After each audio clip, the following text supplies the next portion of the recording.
Okay, so hi everyone. Welcome to joining across different time zones. Really appreciate it. This is the second meetup for DevRel Folks Asia. So I'm Sarah, and also introducing my co-founder, which is Elisha. And I just want to spend like a brief introduction to introduce what this new community is about.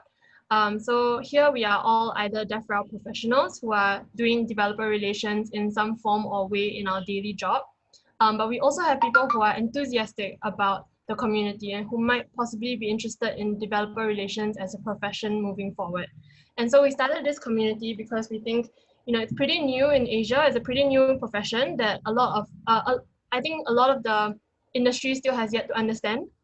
And so we want to help to professionalize this industry a little bit more, and to hopefully in the future more people can have more opportunities to do DevRel as a profession moving forward.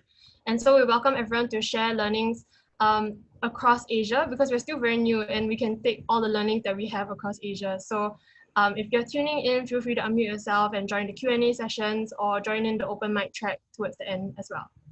So I'm going to introduce our host for this week, which will be Thengvall. He will be your host for today, and we are also open to inviting new hosts for every meetup that we have. So if you are interested, please feel free to direct message myself or Elisha on Twitter, and we will be happy to nominate you as a host. So yeah, I'll pass it on to Thengvall from here. So hi everyone, I'm Thengvall. My surname and initials spells out Thengvall. That's why I'm known as Thengvall. I'm a senior front-end engineer at Shopee, and as Sarah said, one of the target audience is enthusiastic people looking at DevRel as a future opportunity. So that's basically me. Yeah. So next, right. So for the agenda for today, for the first 25 minutes, we will have a talk by, for 15 minutes, we'll have a sharing by Mary. And following that, we'll have about a 10 minutes sharing, 10 minutes Q&A session, and then followed by a talk by Yashraj, another 15 minutes and 10 minutes of Q&A, and then we'll have 20 minutes of open mic hallway discussion. So before we start, let's have a brief sharing of the code of conduct. We encourage everyone to assist in creating a welcoming and safe environment. We seek to provide a respectful, friendly, professional experience for everyone, regardless of gender, sexual orientation, physical appearance, disability, age, race, or religion. We agree to disagree. It's okay to have a healthy difference of opinion, and we'll voice them in an amicable manner. If anyone breaches these guidelines, we will not hesitate to remove them from the conversation. If you encounter any such behavior, please reach out to the host or any of the moderators with our awesome background for remediation. Yeah. So a few housekeeping tips. We want to see your avocado. So if you have any nice avocado backgrounds, it's a good time to show. So yeah, do show your camera feed if you can. You can introduce yourself by changing your name to first name and Twitter handle.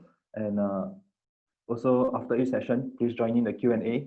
You can unmute yourselves, but mute yourself if you are not speaking. Zoom has this handy functionality that I found out recently. If you are muted and you press space, it's actually a push to talk. So we will not cut you off, but please be respectful of the time we have together because it's quite short. And also this session is being recorded, so please don't share anything that can get you fired, or else it'll be a bit awkward. And yeah, share this on social.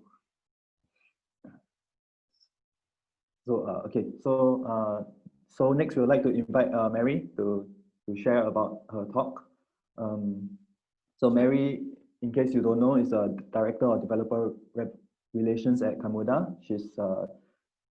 She was awarded the Great Individual Contribution to DevRel in the DevRel Awards last year, author to The Business Value of Developer Relations, and a lot of other things that I had to write down. So Community Pulse, a podcast for developer relation professionals, DevRel Weekly, a newsletter, and also founding member and benevolence queen of the DevRel Collective Slack team. So Mary, please. Hi, thanks. And thanks for having me. Let me share my screen really quick. I have just a couple slides to share today. this afternoon, wherever you're calling in from. So I'm talking to you today a little bit about my journey to developer relations, and then also some tips that I have for folks who are getting started that are also applicable if you've been in developer relations for a little while. So I, these days, am heavily involved in the developer relations community. I, as was mentioned, am the director of developer relations at a company called Camunda. I speak at various conferences about developer relations. I produce content about developer relations.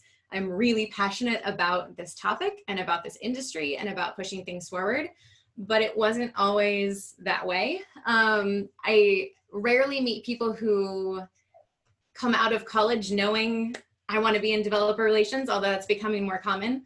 But I actually came out of college wanting to be a journalist.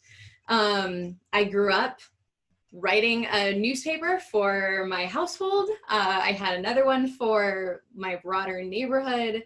I did this on a monthly basis where it was, you know, this is what's going on in our house. And so it would be, you know, what I was looking forward to at summer, or guess whose birthday it is. And I'd share my wish list for my presents for my birthday. So I grew up loving to write and very much wanting to be a journalist and very focused on writing. I went to college with that in mind, and about halfway through my college experience, the blogs started taking over. The internet was a big thing. And all of the newspapers across the states started laying off all of their staff. So they weren't hiring journalists, they weren't hiring people to write. They were kind of just trying to figure out, what do we do next?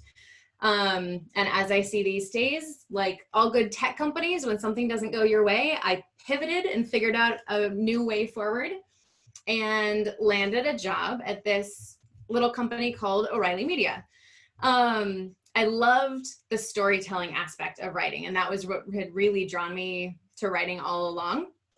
And O'Reilly offered me an opportunity to work in their public relations department.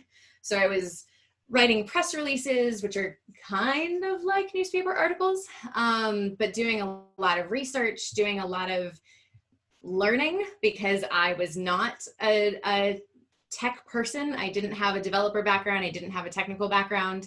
I could code a really 90s looking website because I grew up in the days of Yahoo plug and play websites in the States, where you can choose, here's the, you know, one of 6 colors that you wanted. And I got really tired of those 6 colors really quick. And so my dad pointed me to a site to learn HTML. And so I could code about that level, but that was it. And so it was a lot of research, a lot of figuring out, what are we talking about with these technical books? What's the difference between all of these programming languages? Why should people care? And the more that I dug into the research around the different topics that I was covering, and the different languages, the different frameworks that were coming out as all of these things were really starting to take off, I started asking more questions around, how do we know that these are the right topics to be covering? How do we know that this is the content that people are looking for? How do we know that these are the blog posts we should be writing, and the books that we should be promoting, and the conference topics that we should be promoting as well? And so the more that I asked those questions, honestly, the more that I annoyed my coworkers, because I was the person, you know, the young 20-something running around the office going, okay, but why are we doing that? Okay, but how do we know that that's the right question to ask? And how do we, have we actually talked to people who are reading our books and consuming our products and attending our conferences to find out what they're interested in? And so I stayed in public relations for a while, and then finally had this opportunity to pursue this thing that was relatively new called community management, that I really had no idea what it was, but I had met one other person in the industry who called themselves a community manager. And the more that I talked to them, the more I realized that was what I was interested in. And it was the storytelling aspect. It was the getting to know people and really working with them to enable them to be the best that they could be at their work through the content that we were producing. So I kind of made this case that here's what I want to do, and here's who I want to be. And I was given permission to do that. which terrified me because I really had no idea what to do or where to go next. And so there was a lot of stumbling around, a lot of trying to find those one or two other people that I could identify at conferences who no one really knew, you know, what are we doing and how are we doing this and how do we figure out who else to talk to so that we can do it together. And as I met more people throughout the industry, I realized, you know, community management's a real thing. I started hearing developer relations a little bit more and started exploring that more. And so I left O'Reilly and went to a company called Chef Software and did community management and developer relations there for a few years. And then moved on to a company called Sparkpost and did the same kind of thing where it was, you know, let's figure out who the community is, let's talk to them, let's figure out where they are. And every time I switched companies and every time I met more people in the industry, I realized we always had the same questions, right? We were all asking, how do we prove that what we're doing is valuable? How do we make sure that we're doing the right things? How do we find our community? And every time people were asking these questions, we were all kind of looking at each other going, what do we do? How do we figure this out? How do we know where to go next? And so that really drove me to be passionate, not only about the storytelling aspect of things and the community management side of things, but the actual developer relations industry. And so a few years back, all of these things that were mentioned in the introduction kind of started happening. The DevRel Collective is a Slack team that I help manage these days that started as 5 of us that were community managers and developer advocates who just needed a space to be able to talk to each other when we weren't seeing each other at conferences. The Community Pulse podcast started as an opportunity to really learn from other people throughout the industry who are doing community management, whether in tech or outside of tech. DevRel Weekly started because I needed a way to be able to keep up with what was going on with the industry and make sure that I knew what was happening. And I was honestly created the newsletter as a way to force myself to keep up to date with what was happening in the industry. Because if I set a commitment to other people, it's easier than telling myself that I need to just keep up with what's going on. And so I ran a consulting business for a couple of years with the main goal of pushing the industry forward. So creating resources, working with companies, just making sure that people who were interested in developer relations and interested in getting started had access to some of the resources that I didn't have when I was getting started. And taking that, you know, research and storytelling side of journalism and really applying it to the developer relations industry and figuring out how do I provide these resources for this community that I really care about and have come to appreciate and love. And the book, The Business Value of Developer Relations, came out of that as well. And that's just really my telling my stories and what I've learned over the years, interviewing other people and finding out their stories as well, so that it's not just my experience, but it's drawing from the experience of others in the industry. And through all of that, I kind of had my list of, you know, here's the resources that I want to provide. And also here's the types of companies that I'm looking at to see who's really doing developer relations right and who's figuring it out and where are we going in the industry and what are the trends that we're following.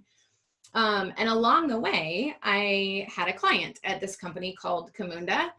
And the more that I talked to them and the more that I realized their philosophy around developer relations, the more I realized this is a company I actually would love to work at full time.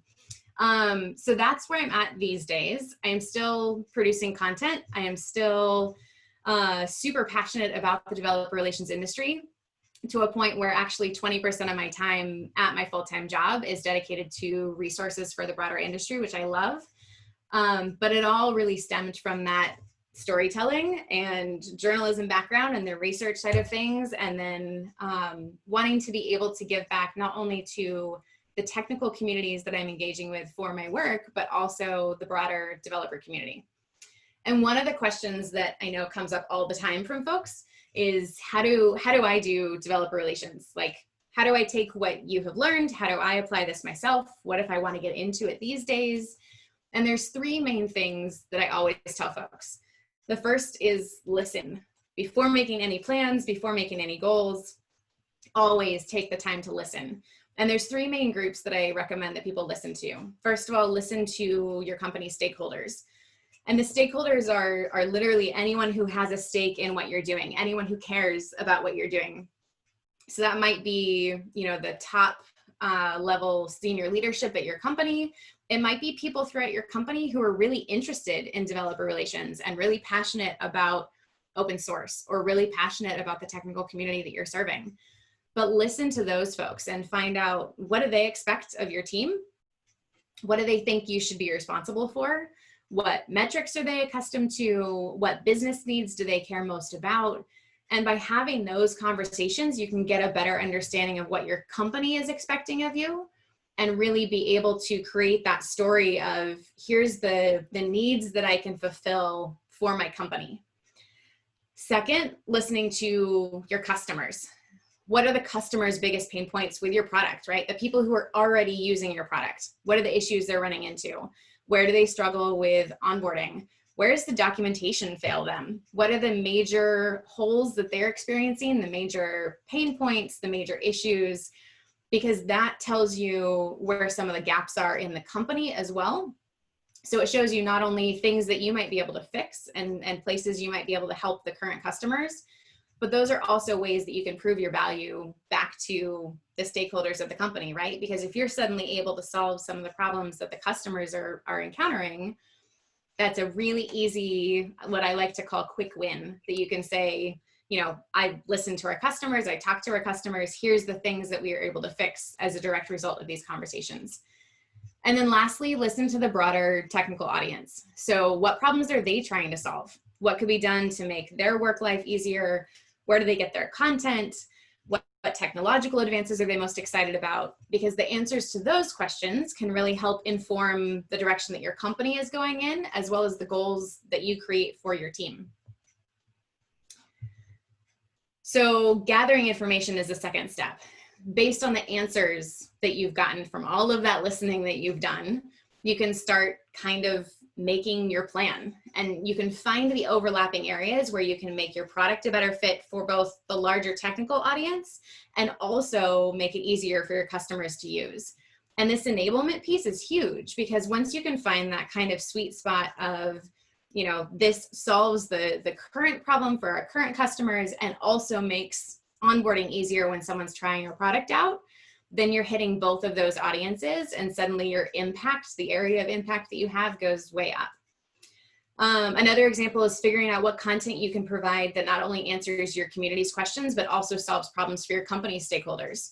So if your stakeholders at the company are looking to increase awareness and they want to, you know, increase the SEO ranking, you can work on content that answers questions that the technical audience is asking, which then raises your Google foo, it raises your awareness, what your ranking is in Google, and lets people find you, but also fulfills the marketing team's goals of making sure that more people are aware, or that your search ranking is higher than it was previously. And so learning about these areas where not only your coworkers are struggling, but also the community is struggling, helps you be able to see where your strengths can really supplement those needs that they have. And then lastly, making connections. And this is the biggest piece for me. Developer relations professionals really have this unique ability to make connections between community members, between community members back to your coworkers, and the ability to figure out, you know, this person loves this programming language or this framework, or really enjoys being involved in these projects, and they're then able to connect with someone else in the community. Or maybe someone on your marketing team has been looking for community contributed content about a particular topic, and you've now identified that person who can write that thing.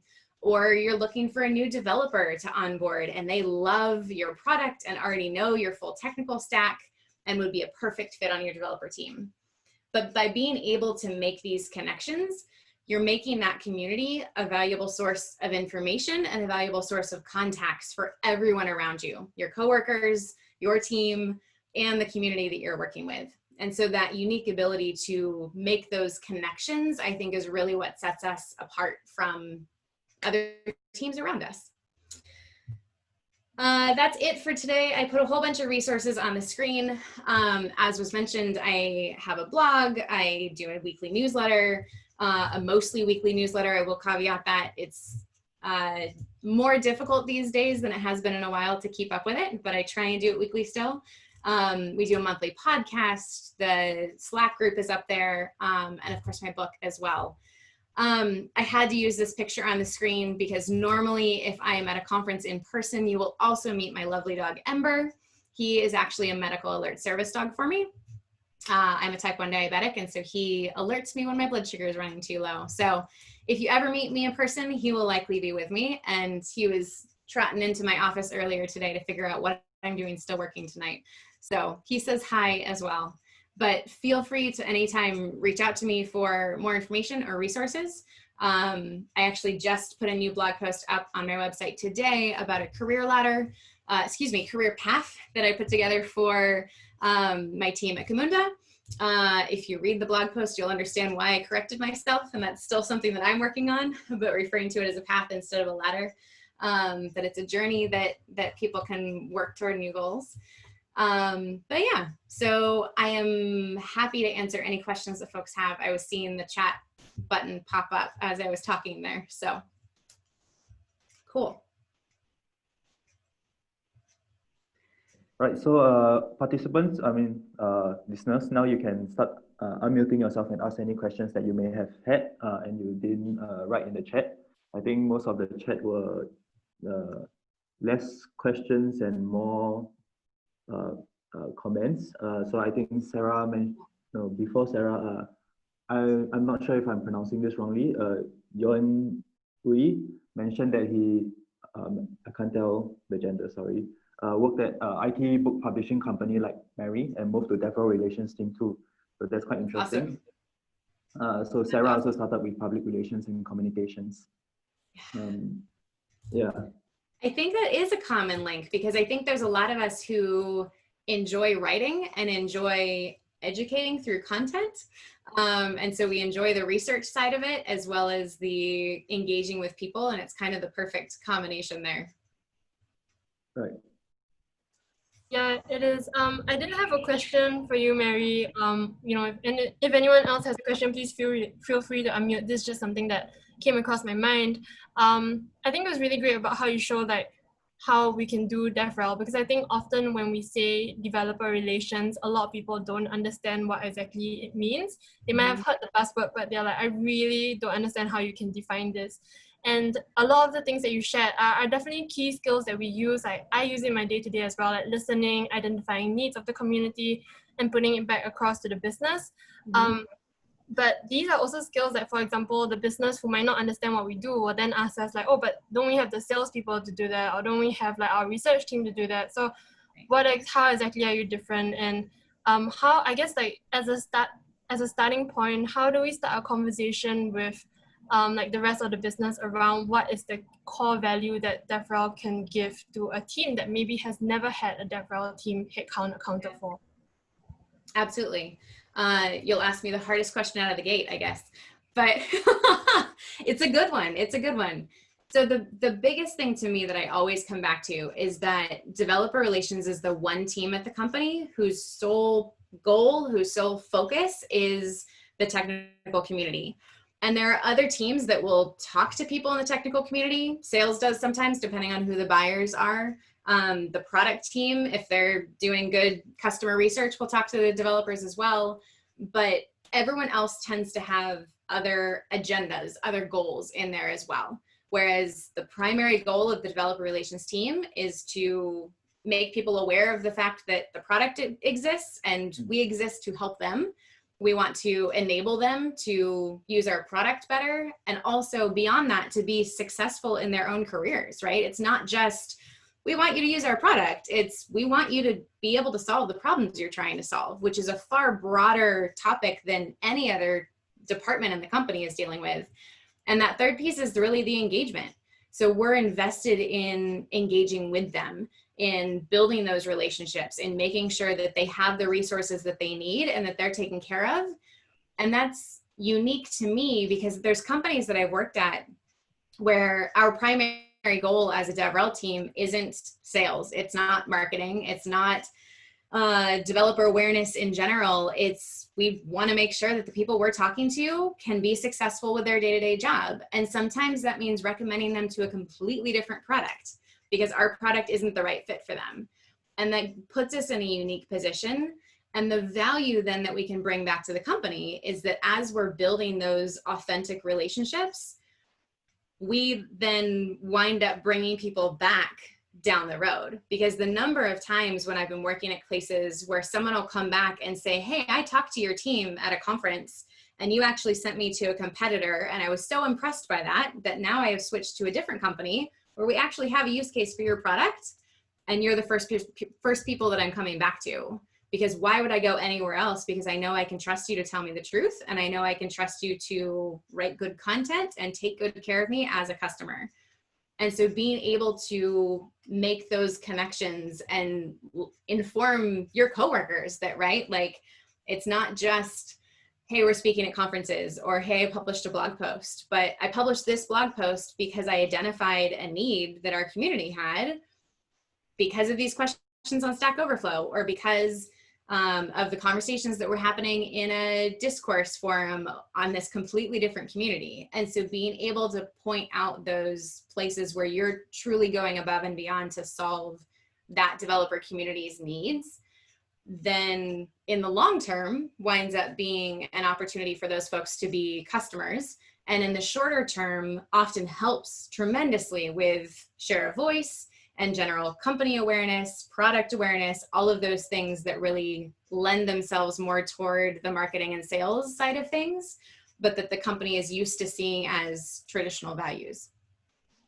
Yeah, thanks so much for sharing that. And it's true, because I think I really like what you talked about, how you might even recommend them not your product if it's a better fit for them, because I think a lot of people will just jump and say like, developer PR, right? And I'm like, no, no, we're not sales or marketing, and it's hard to differentiate. But yeah, thanks so much for sharing the insight. Yeah, absolutely. So I have a question, but I want to hold space for the audience. Sure. And does anyone from our audience have a question? If you don't feel very confident in asking, you can feel free to privately text me. I can ask it on your behalf. I'm just going to hold maybe like 10 seconds for anyone to unmute yourself to ask a question. And then we'll sit in awkward silence in the meantime. And I'll just, while people think about the question, I'll also share that if you follow Mary on Twitter, she recently did release this, publish this really interesting career journey article that she talked about. But it also is not just interesting in terms of showing the positions, but it also talks about the considerations to form that path, which is really interesting. Mm-hmm. Thank you. So I have a question. Please. Can I ask? Oh, Mika. Yeah, thank you, Mary, for sharing this. I think this is really useful for us who are working in these fields, especially. My name is Mika. I'm from Facebook. I'm the developer program manager, and I'm also with the same team as Elisha. So I want to ask to you, how do you balance between serving the community and also serving the company needs and goals? That is one of my favorite topics. I have a phrase that I always go back to that I didn't reference tonight, but it's rare that I don't in my talks about developer relations. But it says, to the company, I represent the community. To the community, I represent the company. And I must have both of their interests in heart at all times. And it's this idea that if we don't walk that line, if we don't have that balance, then we're either too focused on the community and we're not able to have meaningful conversations with our coworkers about the community's needs because we don't understand the company's needs. And if we're too focused on the company's needs, then we're not able to effectively communicate with the developers. And so there is that fine line of how much time do you spend doing either one. I honestly feel that if you're not spending as equal to amount of time as you possibly can, it's not going to be effective. And there's two reasons for that. The first is I really do feel that you have to be talking to the engineering teams who are building the products on a regular basis to understand why are they building it in that way. Talking to the product managers to understand the product roadmap and why they decided to pursue that way instead of this way. talking to your marketing team to make sure that they understand what's happening in the broader developer community so they know how to properly communicate with the developers as well. But then we also need to be out in the community so that we can communicate that feedback back to our other coworkers, and also so that we can continue to build that awareness and continue to also get the feedback of what content we should be writing and the things that they need from us. The other reason why I think we need a fairly even split is because developer relations teams essentially have to be their own public relations teams internally. Because as Sarah said, so many companies don't understand what we do. They don't understand what the value of it is. And so there's a lot of work that we have to do that's just, hey, we did this cool thing. Hey, by the way, if you missed it, we got us listed on this website, or our logo is now up here because we are now partnering with this company because we did a sample application with them, or we did an integration, or I spoke at this conference, or whatever it is. And if you aren't advocating for yourself, if your manager isn't advocating for your team, there's so often, especially when I was consulting for those 2 years, so often that I would walk into a company and someone who was working in the marketing department for 4 or 5 years, you'd ask them, I'd ask them, hey, so how do you work with the developer relations team? And their response more often than not would be, I don't really know what they do. I'm like, you've worked here for 5 years. It's not that big of a company. How do you not understand what they do? But if people don't understand the value of it, they don't have the tendency to come ask, hey, what is it that you do again? And why do you need to be involved in this conversation? So we need to be proactive about going to them and saying, hey, can I be in the roadmap meeting this week? Or can I talk to you about the feedback that I've been getting? Is there a better process for this? And so we really have to be advocating for ourselves internally. And I believe that's a strong part of advocating for our community, because if we don't advocate for ourselves, there's no one to advocate on our community's behalf either. All right, thanks for that. So I think we have time for one more question from the audience. So a question from the audience: as community leaders, how do we encourage individuals in the community to engage with us? So this question is primarily around, like, this community leader is having some difficulty in getting the community to engage within the community, rather than, having the community look like a broadcast, just companies vomiting information at individuals. So what's a good way to get the engagement started? I totally understand that. It is difficult to not just have it be a broadcasting system, right? And really figure out how to talk with people. The biggest thing that I found is ask people questions, and not just, a broad question to everyone, but if you know one particular community member, call them out. Say, hey, so-and-so, hey, Sarah, how's your week going? Are you working on anything fun this week? I know your quarter's coming up to an end. What are you working on? Is there anything you're working on that's related to this project? Because if you can start that conversation with one person, then other community members are more likely to speak up. And so figuring out, here's the 10 questions that I'm going to ask this month. And then going through your list of community members that are in your community already and going, okay, let me go figure out, who is it that's actively involved in that GitHub repository, or who was talking about this topic on Twitter that I can relate back to.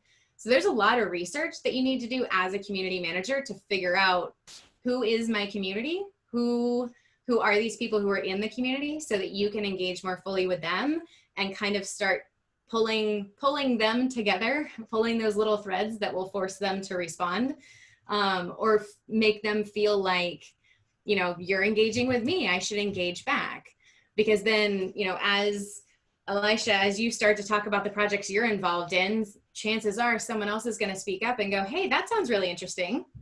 Do you have a GitHub repo? Or where's your work on GitLab? Or where's the blog post you published about that? And they'll want to know more about it, which will encourage more people talking.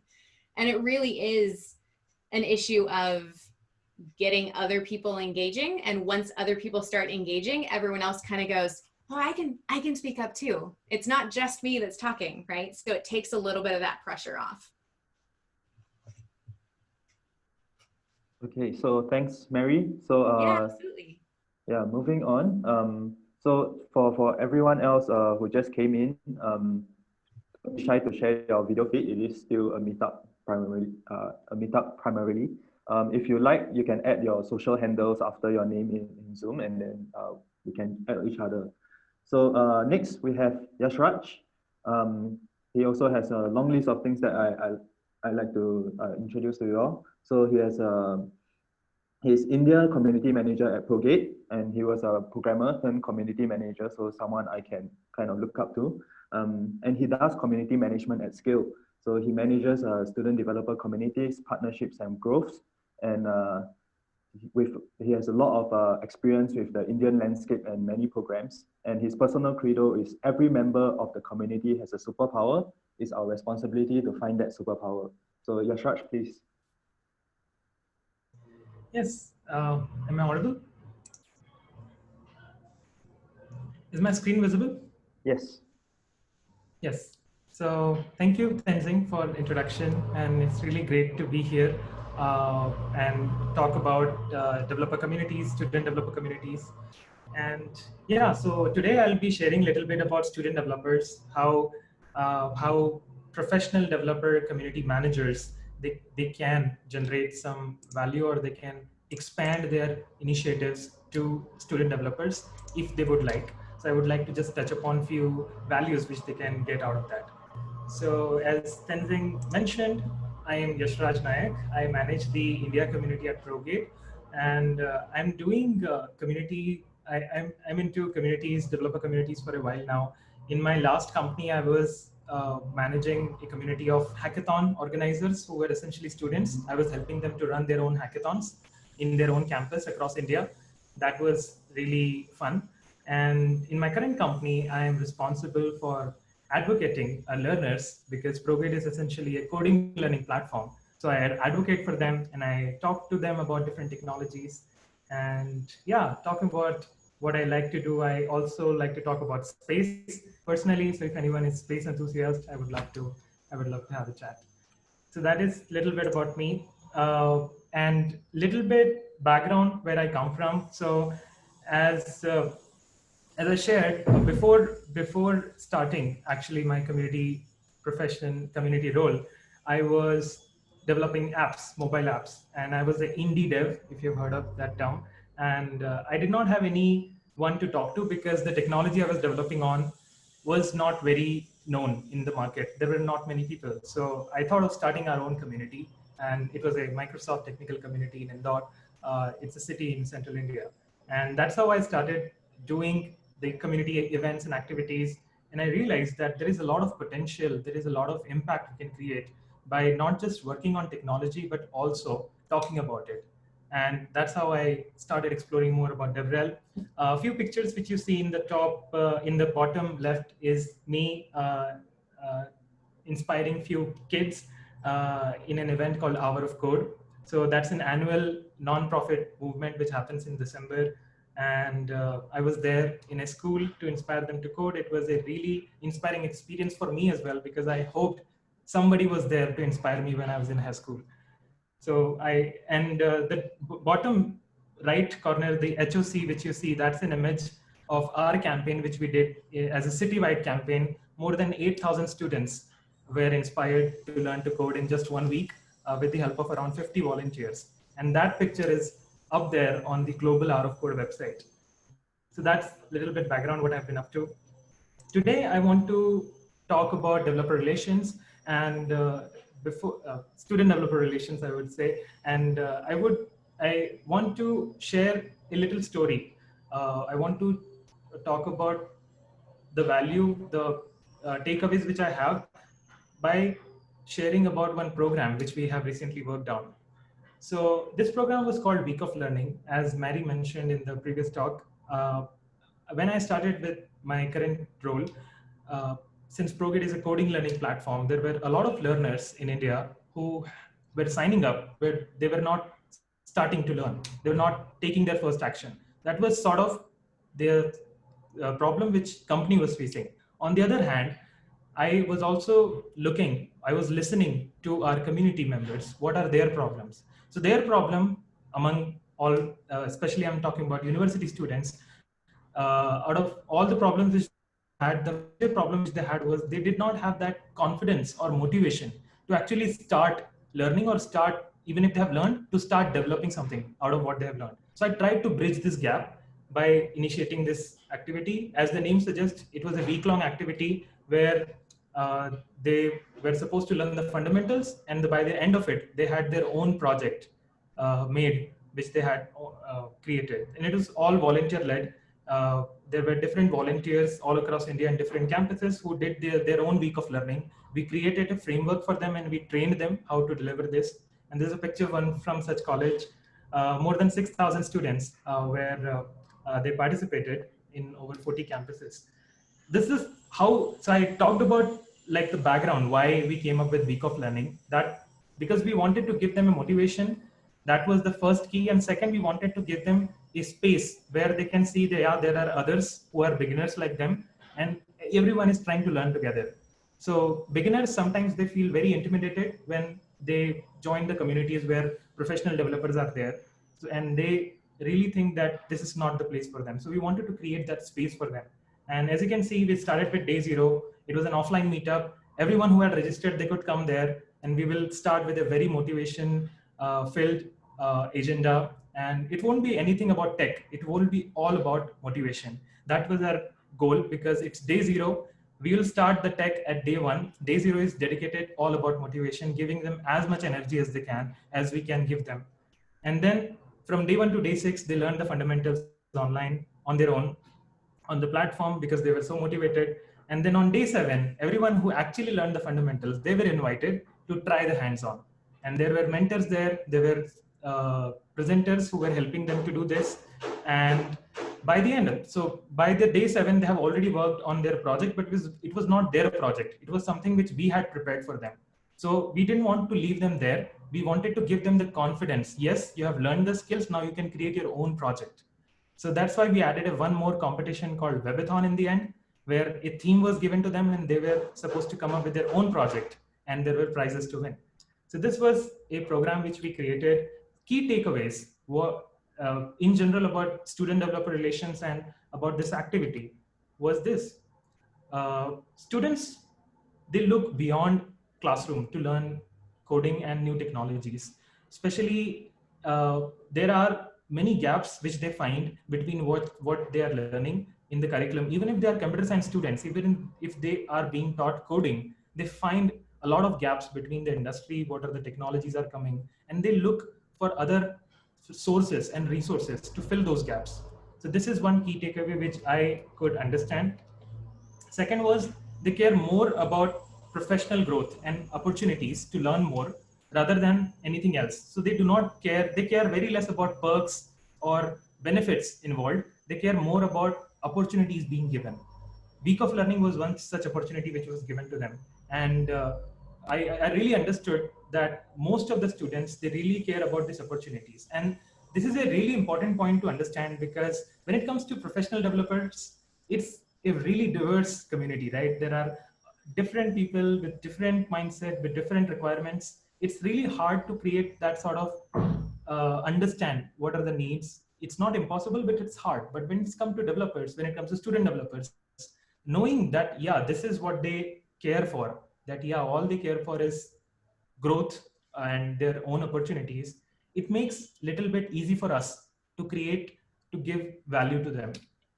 And yeah, so that is something which I really took as a takeaway in Week of Learning and all the activities which I've done so far. Those two key takeaways from when we engage with student developers. Now the question arises, especially to everyone who is watching and who will be watching and who have not done any student developer engagement. Is it worth to even talk to or even engage student developers? So to that, I say I will start with something that, yes, it is worth, but there are some challenges. For example, you won't see the impact very soon, right? Soon after you have done your investment, you won't start seeing the impact maybe in 1, 2, 3 years. It's a long-term thing. I think that relates to most of the other developer relations program as well. But with students, it becomes even longer, because they are going to graduate, and then they are going to come to workforce. But there are different ways where the companies can get the value. One major way is the feedback. The kind of feedback which students will give to you will be very valuable, because a professional developer might have a same mindset. They might have a particular goal in mind, and even if they're beta tester of your product, they might not explore all the aspects. But a student developer will try to play around just with the kind of inexperience they have. They will try to do everything they can, and they might stumble upon something which even you or your team might not have thought of. So that is why that feedback will be unique, and it will be different than what professional developers will give you.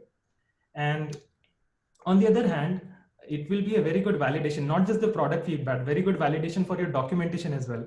So if your documentation, if a student developer can follow along and they can get up and running, your documentation is good to go. You have done the validation, because if a student developer, a first year student, computer science student, they can follow along your documentation and they can quickly spin up your app or API, then any developer can do it. So that is another good feedback which you can get from student developers. Another thing is they are your evangelist on campus, because you have helped them, because you have given them opportunities to learn these new skills. And especially being developer relations professionals, we all are in touch, we all are aware of these different technologies which they really need to know about, because when they go to interviews, when they go to companies, they want to talk about these things. And because you have helped them achieve that, they will be your evangelist. So it's just with the first contribution which we have done to them, they will start contributing back with 10x the force. They will be our evangelist on campus, not just in campus. They have a network of other students in their network in other campuses. And especially during these times, it is the geolocation doesn't matter. So they can evangelize you not just offline, but also online. So they will be your evangelist on campus. And this is a very key, another good value to have, because you will have this set of external advocates who will advocate for you and your product, not just during the time when they're a student, but also when they are joining a company, because they would have already worked on your product and your API or your anything which you are trying to evangelize, and they will try to advocate to their company as well. So this is, I think, a very good investment to have. So talking about these two benefits which you can have by talking to student developers, question arises, how do I start, right? How do I kickstart? I haven't done any student developer engagement yet. My company is only focused towards professional audience. We never thought about it, but we see some possibility. Then how do I start? So this term hackathon, you might have already overheard a lot, right? And hackathons are good approach, but thankfully they're not the only way. So because I'm sure all of you already know a lot about hackathons. I'm here to talk about other different ways you can kickstart your student developer engagement apart from hackathon. So these could be quick start challenges. So you can combine the existing developer documentation which you have, which was aimed at professional developers. You can take that, you can create some new resources which are aimed at student developers. You can combine them and you can bundle them together as quick start challenge. For example, quick start with XYZ technology. And that is aimed at student developers, absolute beginners. You do not assume anything they know. If they require some technologies to understand, you can give them hyperlinks. These are the prerequisite. So everything, so yeah, this is one more way you can, you can come up with these quick start challenges. I've seen many good quick start challenges from different companies. And I think this is a good way. If you do not have such resource, maybe it's a good time to create such. And why the challenge? Because they like to, it's just about making it fun, right? So they, for example, they have completed a quick start challenge with Azure or something or anything. So they feel accomplished. Yeah, I've completed this challenge. So just for that, we are using that. And an example, I think this is the best example I can give for a quick start challenge or challenge in general is TrilioQuest. If you haven't heard of it, please please look it up. it's I would say it's a challenge, quick start challenge on steroids. It's not just a challenge, it's a game in itself, which Twilio has designed. And in the process, you are using Twilio APIs and all other things which they have to achieve the goals which there are. So this is really interesting. Please have a look at it. I think it will be a very good motivation for you to, and inspiration, what kind of challenges you can come up with. Second is developer stories.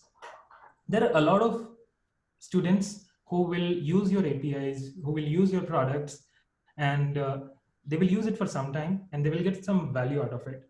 And then you can encourage them to share those stories. And it can be a sort of contest that you are encouraging them to share their stories. It works both ways. So one, it allows you to understand who are the people who have got some real value. Second, it gives them opportunity, one more opportunity to contribute back to the community. So this is something which you can try to do. Encourage them to share their developer stories, how they started, how they came to know about your platform, your API, your product, and what they did it with, what they actually did, what problem did they solve. Those stories should come out. And I think those stories will be really helpful even for your company. Maybe you can put the best ones on your company blog, just one example. That is another, I have one example from DigitalOcean. They ran this as a contest last year. They encouraged a lot of student developers to share their knowledge, what they have done with DigitalOcean. So one such example is that I think it's a very good way to encourage your community to start contributing. Third, it's more about how we make it sustainable, how it can run, how it can keep running. You once you have given the initial push, once you have given the initial activities, those people who are really engaging, you can identify them so that you have these potential leaders who can take things forward, because you do not want a community to get inactive just because the person who was handling it, or just because the person who was most active in that local community, he left or he or she graduated something. So you do not want that happen. So keep finding these potential leaders who can be the next, they can take your community's activities forward. This is really important. And also if for example, because again, geolocation doesn't matter, but yeah, there are people who are really connected in their own network. So there might be some organizers, or there might be some volunteers who are really connected with other organizers in their network. So you can bring them together, and the kind of conversations they can have, they can share among themselves what problems they are having, and that is really powerful. We have firsthand experienced it, that when Week of Learning organizers, they were finding some challenges, and we were not there just in case, it happened like midnight or something. We were not there to help them. They had a place with other Week of Learning organizers to ask. And that is, I think, a really powerful thing which we can, and this will help you to make the engagement successful. How we did it after this COVID-19 situation happened, offline meetups of Week of Learning couldn't happen. So we had to transform them to online, but we didn't want to lose out on the engagement, because the whole point of Week of Learning was to give them motivation at day 0, and on the day 7, give them opportunity to work on their own project. So how we did it is we encouraged all the participants to talk to each other, not just talk to each other, but share their questions. We encouraged others who might know the answers of those questions to answer within the chat room. So you can see some screenshot there. And that is one example how we tried to, and this, because these all students, they had already completed the fundamentals, the kind of conversation they were having, it was really productive. And that is one more way how you can make your community more sustainable, is connect them with each other. I'm sure all of you have already heard a lot on that. I cannot press that more enough. It's really important for us to connect them with each other. Recapping is students look beyond classroom to learn coding. That is one key takeaway. So you have an opportunity to help them with that. Second, they care about professional growth, about above anything else. So we have another opportunity there, that it won't kill your budget. It won't, especially in the beginning, you won't have to worry that you will have to expand your budget exponentially just to add one more developer persona in your community. So that won't happen, because in the beginning they won't expect anything else apart from growth and learning opportunities. Also, if you give them opportunities to work with your product, they will give some really valuable feedback, and that can help the product teams, that can help you make your documentations better. Many such examples are there. Then they will become an evangelist. They will talk about your product. They will help you build an audience for your product. Even when you are not active in their community at that time, they will talk about your product. They will evangelize. So that is, I think, a really powerful thing to have. So few Kickstarter activities, apart from hackathons I talked about, is Quick Start Challenge, Developer Stories Contest, something like that. You can try to to initiate the conversation in your community. Thank you very much. I hope that helped and that encouraged some of you to understand what student developers are doing, why student developer communities, how it can be helpful. And yeah, so I would love to take any questions. Thank you, Yashraj. Anybody in the audience have anything to ask? Now is a great time to unmute yourself and show your camera and ask any question. Yes, Atsushi. I think we can't hear you, so maybe you can type out your question and we can read it out for you.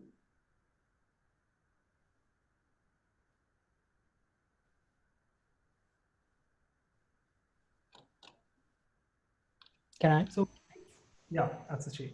Sorry. Thank you for sharing your great experience. So, what is the difference of teaching offline and online? So, I think offline or face-to-face is better than online. But Right. What is your solution or technique for online teaching? Yeah. So there are a few things which we can take into consideration. Is that we can never replicate the offline experience. We can only try to achieve it. Like, it's an ideal situation, right? We can try to do our best and we can try to go as near as possible. We can never we can never have the same experience online, because definitely offline has that face-to-face advantage. You can get the immediate feedback. You can help them right then and there, which you might not have in the online. But on the other hand, there are ways where, for example, igniting member-to-member communication, finding some people who are really active and encouraging them to keep the conversation active, and also rewarding them, just appreciating their effort. That will, if others see that, they will also become active. So those can be a few ways where we can make online learning also as close experience as possible as offline learning. And definitely a lot of the factor when it comes to online learning is person's self-motivation and determination, right? How much motivated they are, how much determined they are, and platform and the community can help to make it even better. Thank you. Okay, any more questions? I think we still have time for one more.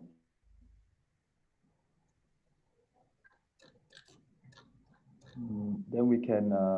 If no one's gonna ask, can I ask a question? Yeah. Yeah. So my question was around. So I saw a lot of great comments in the chat around like different resources we can use for students and where we can look at for different things for them. You also mentioned in your talk like there are some takeaways on how students are always learning about new technology on their own and they're discovering them on their own. My question is like, do you have any recommendations on places where students will look to learn, like what's the cool place that they go to learn these new technologies? Yeah. Right. I sound like an old person, right? But I really want to know like what's the cool place for students to go to that they find out all this new information. Right. An existing place which they already have? Yeah, like is it do they learn it via like Reddit or do they learn it via like YouTube? Like what is the main channels that they go to? I got it. So I had a look at the survey which was done by HackerRank on student developers in 2018, and the responses of that, they asked the same question: where you go to find about these technologies? And the responses were like, first was Stack Overflow. Surprisingly enough, students also go to Stack Overflow. And second was YouTube, which is the second most one. They are just going to YouTube. They're trying to search what is upcoming, what are emerging technologies, and they're getting some relevant videos. So that is, and third, or Reddit, LinkedIn, all such platforms they have. So yeah, I think the first and second are Stack Overflow and YouTube. Okay. Yeah, thanks. Yeah, I think those two, and also what's the other one? I don't know if I saw GitHub. Well, not really. I'm not sure, but yeah. But thanks for sharing that. I think YouTube. Yeah, yeah. So now GitHub has also started to emerge as a very popular platform among students, and especially thanks to all student developer engagement they do or they have been doing over the years. I actually had a story to share. I couldn't add it into my slides. Is that what difference it can make if you are doing student developer engagement now, and if you're not doing, what difference it can make is that you can have an opportunity to make a first impression in front of them. Because a lot of students, if I take GitHub's example, when they join these companies, they might not even know about other code collaboration tools. They knew about GitHub because they have worked on it, because GitHub was very actively doing student developer engagement. They're working on it for years. So that is a very good opportunity to tap into. Okay, thank you. My pleasure. Thank you so much, everyone. Thank you, Yashraj. So next we will have the hallway discussion. So it will be hosted by Elisha and Sarah, community leaders.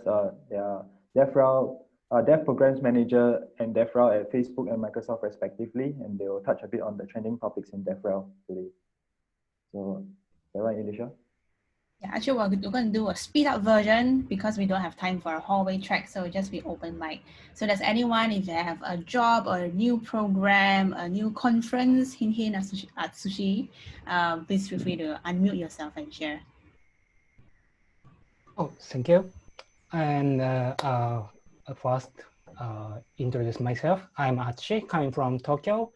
And I put it on the URL on chat. It's a DevRel.dev/Asia-2020. It's a conference of developer relations in Asia regions, and organizer lives in Tokyo, Singapore, India, and South Korea. And yesterday, Hong Kong decided to join it.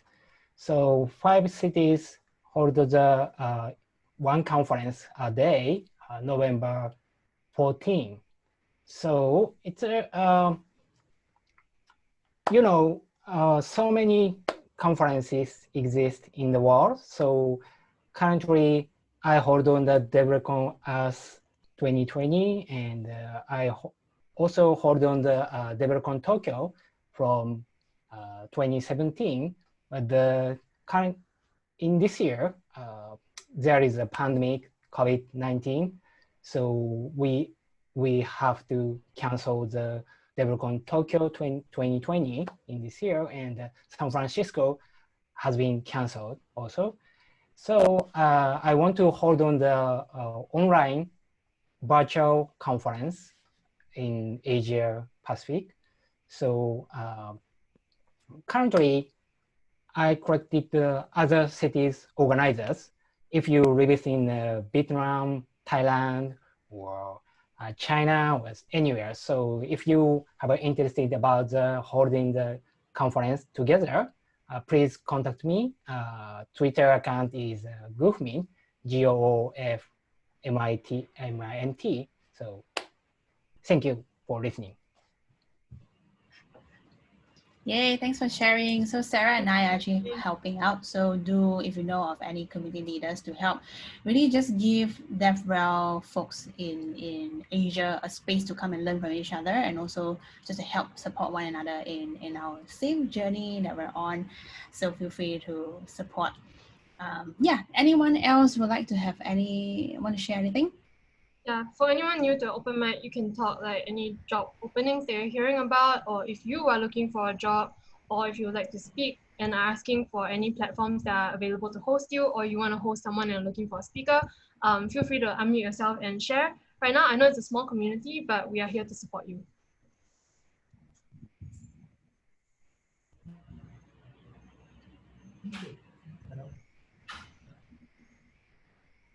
Oh, I can't see my screen. Is that someone? No. Okay. So while we fill out the awkward silence, maybe Tenzi, you want to sing a song? I don't have my ukulele at office, unfortunately. Just kidding. Okay, maybe we'll just hold space for about 5 seconds. So if anyone wants to share anything, now is the time to unmute yourself. If there's anything that you'd like to share, but a bit shy to share yourself, feel free to ping me as well, and I can share with everyone. Yeah, so I think one thing which I would like to encourage someone. So Mary shared her story, how she started. So someone else in the audience, if they can share how they started with DevRel, that would be amazing. Especially those who haven't said anything yet. Anyone would like to take up? Not then Atsushi is our default case. Atsushi? Oh yeah, sorry. Yeah. Oh, sorry. Pardon? Yeah, so if you can share, how did you start with DevRel? Me? Yeah. I've started the DevRel as business in 2015. So I saw my friends work at what's that name? Appium, like a JavaScript SDKs for mobile applications.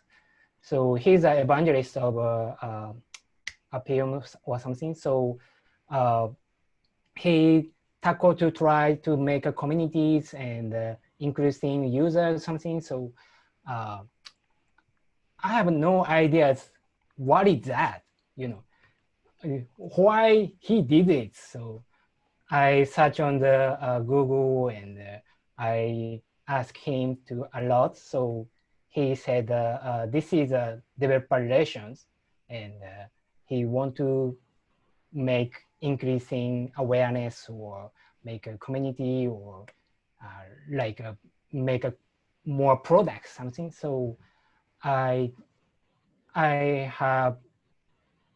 got the inspiration from his advice, and in 2015 Hoopy that holds the DevRelCon London organizers started the conference DevRelCon London 2015.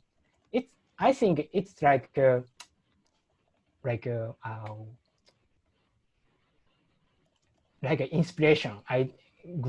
I got the great ideas from him, and so I decided to make a communities in Tokyo, DevRel meetup in Tokyo, and currently we hold on the events 60 or 70 events from 2015. So, and I want to evangelize developer relation culture in Tokyo or in Asia. Yes, as Sarah mentioned in the chat, you have done so much for DevRel space in Tokyo and Asia. Thank you so much. Yeah. Yeah, he also has a book, like a manga drawn book on DevRel. Whoa, very did cool. not know that. Oh, really? Yeah.